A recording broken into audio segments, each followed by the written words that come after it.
चंपकलाल एक नंबर का मक्कार और धूर्त आदमी था। मोहल्ले में उसकी किराने की दुकान थी। उसका उसूल था कि चमड़ी जाए पर दमड़ी ना जाए। चावल में सफेद कंकड़ मिलाना और दाल में पीले कंकड़ मिलाकर 1 रुपए का 4 रुपए बनाने में तो उसे महारत हासिल थी। अच्छा खासा पैसे होने के बावजूद भी वो लालच से बाज नहीं आता था। होली का त्योहार आ रहा था। इस त्योहार पर भी उसने ज्यादा पैसे कमाने की एक जबरदस्त योजना बनाई थी। उसी मोहल्ले में 4 दोस्त बिट्टू, पिंकी, राजू और गणेश रहते थे। उनकी चौकड़ी मोहल्ले भर में प्रसिद्ध थी। चारों एक ही स्कूल में पढ़ते थे और पढ़ाई हो या खेलकूद, सारा काम साथ ही करते थे। एक दिन जब चारों दोस्त खेलने के लिए जमा हुए, बिट्टू, अगले हफ्ते होली है। हमें अब होली जलाने के लिए मोहल्ले वालों से चंदा जमा करना शुरू कर देना चाहिए। हाँ यार, अब ज्यादा दिन नहीं बचे हैं।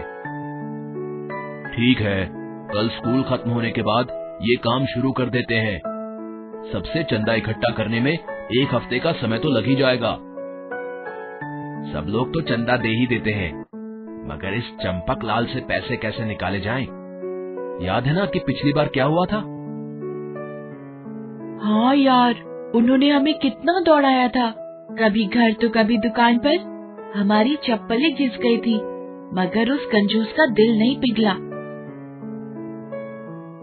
इतना कमाता है, मगर चंदा मांगो तो 10 तरह के बहाने बनाने लगता है। एक तो मिलावट करता है और ऊपर से 1 रुपए का सामान 4 रुपए में बेचता है। पिछले साल मेरे मामा जी आए थे। उनकी तबीयत खराब थी।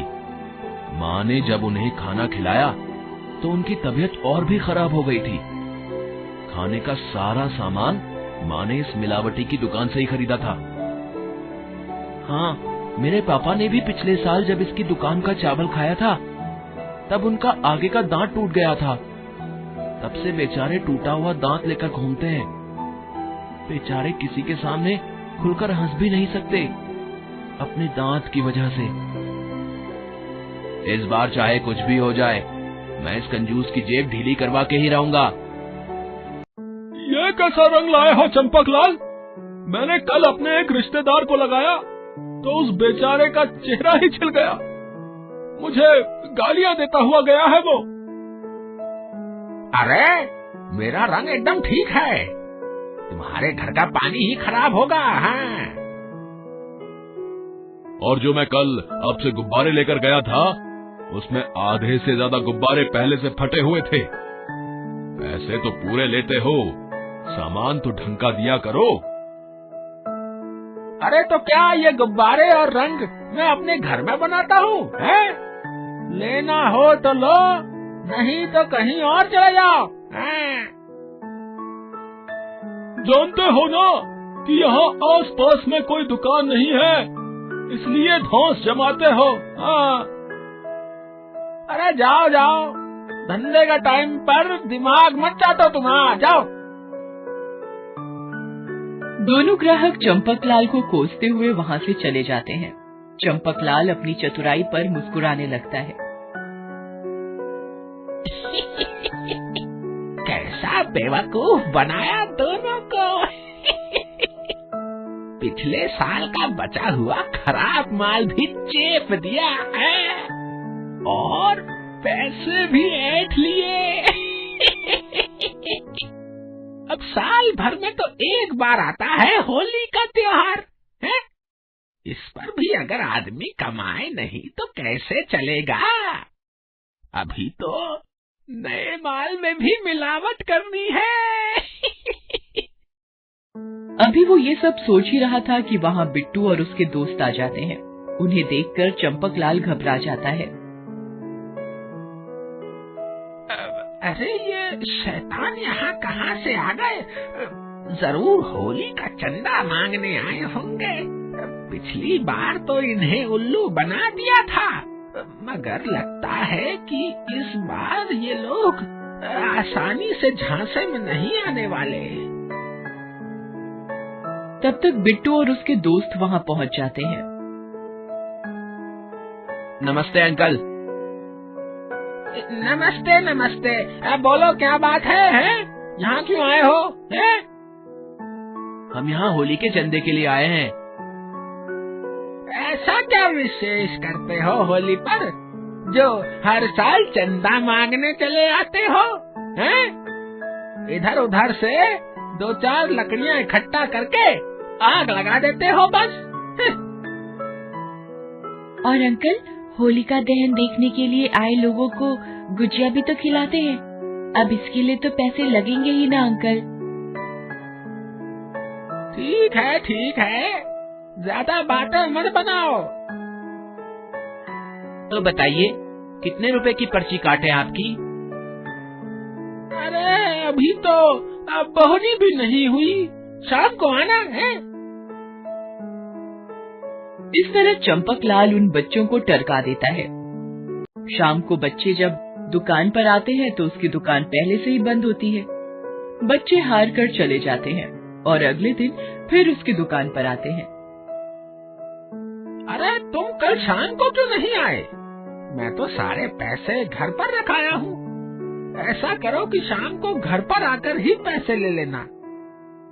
शाम को जब बच्चे उसके घर पहुँचते हैं तो उसके घर में भी ताला लगा होता है। लगता है इस साल भी हमें खाली हाथ ही यहाँ से जाना होगा। इस कंजूस से पैसे निकलवाना हमारे बस की बात नहीं है। सभी निराश होकर वहाँ से जाने लगते हैं। तभी बिट्टू की नजर घर की खिड़की पर पड़ती है। बंद खिड़की की दरारों से हल्की हल्की रोशनी आ रही थी। रुको दोस्तों, ये कंजूस बत्ती जलती हुई छोड़कर तो कहीं जाने से रहा। जरूर दाल में कुछ काला है। बिट्टू की बात एकदम सही थी। चंपकलाल ने अपने नौकर से कहकर बाहर दरवाजे पर ताला लगवा दिया था। अंदर बैठकर खुद मिलावट का बाजार सजा रहा था। बच्चों ने जब झांक कर देखा तो उनकी समझ में सब आ गया। चंपकलाल के सामने होली का सामान पड़ा था और वो उसमें मिलावट कर रहा था। छी, यह आदमी कितना लालची है। इसे जरा भी अंदाजा नहीं है कि इसका ये मिलावटी सामान लोगों पर कितना बुरा असर करेगा। लेकिन हम बच्चे कर भी क्या सकते हैं? क्यों ना हम मास्टर जी से मिले, वो कोई ना कोई उपाय बता सकते हैं। मास्टर घनश्याम दास उनके स्कूल के टीचर थे और उसी मोहल्ले में रहते थे। बच्चे उनके पास जाते हैं और उनसे सारी बात बताते हैं। सच में यह आदमी तो बहुत लालची है। एक उपाय है इसे सबक सिखाने का। ध्यान से सुनो।